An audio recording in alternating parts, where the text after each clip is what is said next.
From the Leah Center on Temple University's main campus in Philadelphia, I'm Beccah Hendrickson here alongside Chase Senior, giving you a TUTV exclusive pregame report on the Temple Owls basketball team taking on the Villanova Wildcats today for the Big 5 title. Now, Chase, obviously this game has huge implications for Temple. Right. They're finally coming off their first win in 2014, ended off January on a good note, and they're still in this Big 5 championship. If they beat Villanova today, they have a chance to share the title with both the Wildcats and the LaSalle Explorers.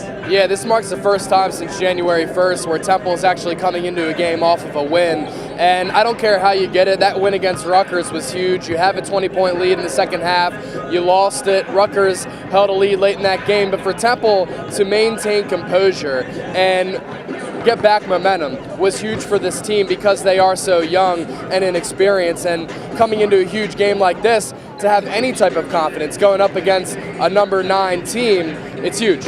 Right, and for Temple, it just kind of looked like they were getting that big burden off their shoulders as far as that 8-game losing streak goes. And you're really seeing this young team develop. Dalton Pepper, he's been a leader on this team all season.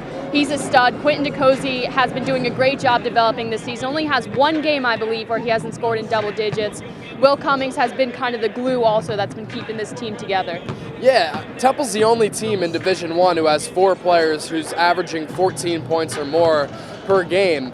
But the only reason, like we've discussed on this show many times, is that they don't have a lot of depth. But that's not an excuse right now. You're taking on a top 10 team in Villanova. They're very well coached. Jay Wright has done a really good job of assembling this team full of experience and youth, and of course a lot of talent.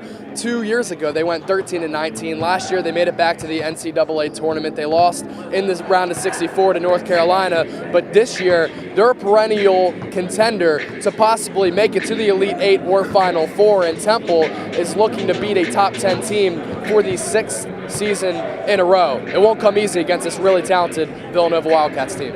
And we'll have to see if Temple is able to continue that 6-game streak as far as Owl fans are concerned. This is kind of their last string on for the season as far as keeping a tradition going. Yeah, and if you think about it, right now their record isn't all that impressive, but they have some games remaining against some really, really good ball clubs. Villanova here today.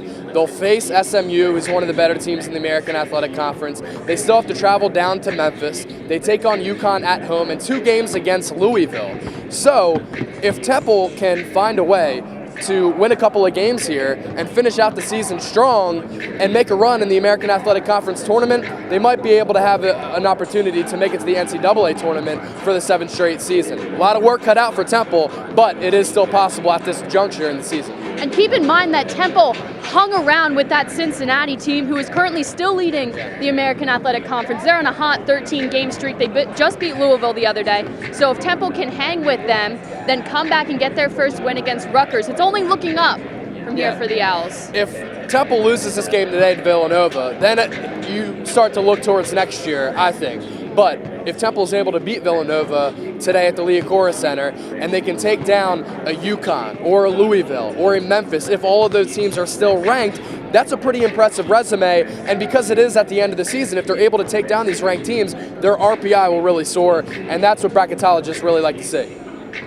Now, today's game aside, earlier this afternoon there was an unveiling in the Leah Center of 2 Hall of Fame coaches' statues. 2 of the Temple greats. You had Harry Litwack and you had John Chaney. John Chaney was in attendance there today. He gave a speech for about half an hour actually talking about the honor. The man likes to talk, that's for sure.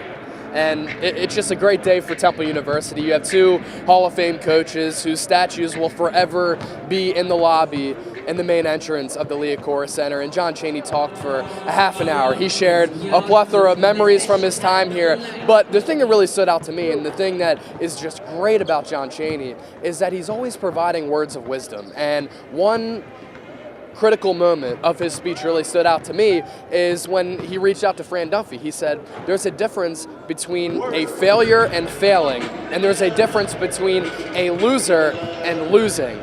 Fran Duffy is faced with his toughest challenge possibly in his coaching career, definitely since he came to Temple in 2006-2007, but he's keeping his team together. And you're seeing this team behind us right now, they like to play together. They enjoy being around each other, and although it has been a difficult season up to date, making the playoffs, making the postseason is not out of the question yet. And there's no question that the future of this Temple Owls basketball team is pretty bright.